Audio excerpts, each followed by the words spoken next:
النهارده هنعمل مع بعض كيكه الشاي، هشه جدا وعاليه، مساماتها ضيقه، خفيفه جدا، طعمها بجد في منتهى الجمال وبتدوب في البق دوبان من جمالها.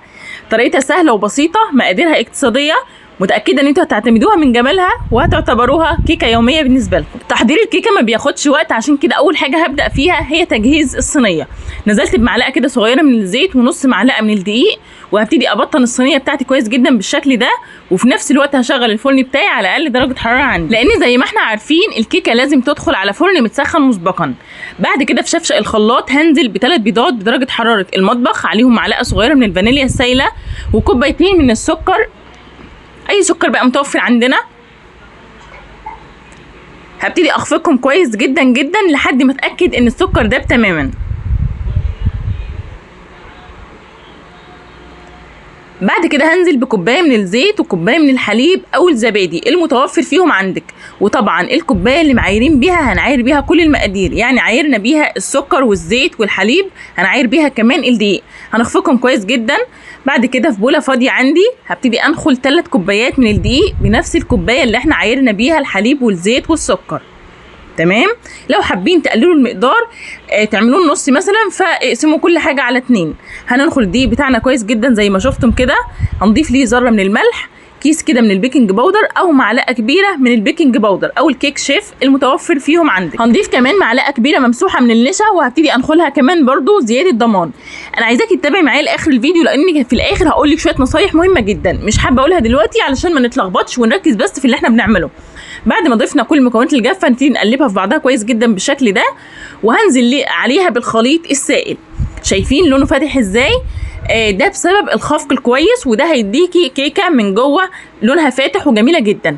هنبتدي بقى نقلبها بالشكل اللي شايفينه ده، ونحاول ما نقلبش كتير، يا دوب بس المكونات كلها تتجانس، ما يفضلش عندي اي دقيق. يعني هجيب الاحرف بالشكل اللي شايفينه ده علشان لو في اي بواقي دقيق، وما نقلبش كتير، ونقلب في اتجاه واحد علشان ما نطلعش منها الهواء.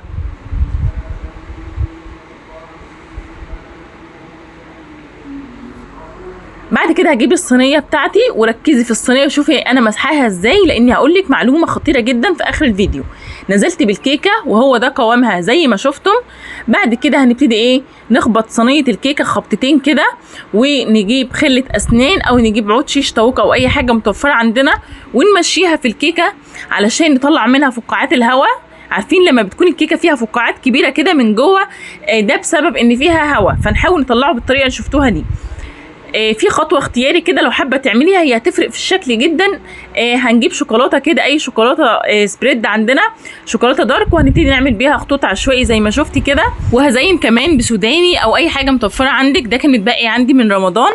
خطوه الشوكولاته والسوداني دي اختياري، يعني لو مش موجوده عندك مش حابه تعمليها عادي جدا مفيش مشكله، هي هتفرق بس في طعم الطبقه اللي فوق، اما عادي مش هتاثر على الكيكه خالص.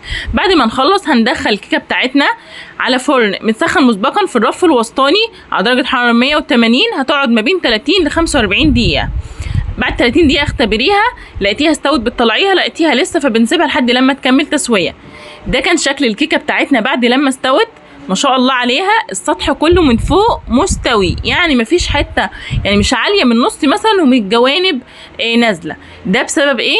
بسبب انك لما بتيجي تدهني الصينيه بتاعتك سمنه او زبده او زيت، تدهني الاحرف كمان. ده بيخلي ان الكيكه كلها ترتفع بنفس الحجم، تبقى كلها عاليه زي بعضها. شايفين بقى الكيكه هشه جدا وعاليه واسفنجيه، وطعمها بجد في منتهى الجمال، سكرها مظبوط جدا جدا. عايزه اقول لك ان نوع الزيت بيفرق في لون الكيكه، لكن لو مش متوفر عندك مثلا غير نوع زيت معين فمفيش مشكله، تقدري تعملي بيه برضه، هتطلع جميله باذن الله. لونها من تحت ومن فوق مميز جدا.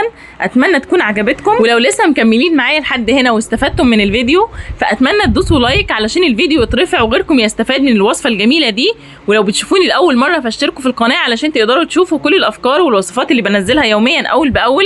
شيروا الفيديو لو حابين، وان شاء الله اشوفكم في فيديو جديد ووصفه جديده. مع السلامه.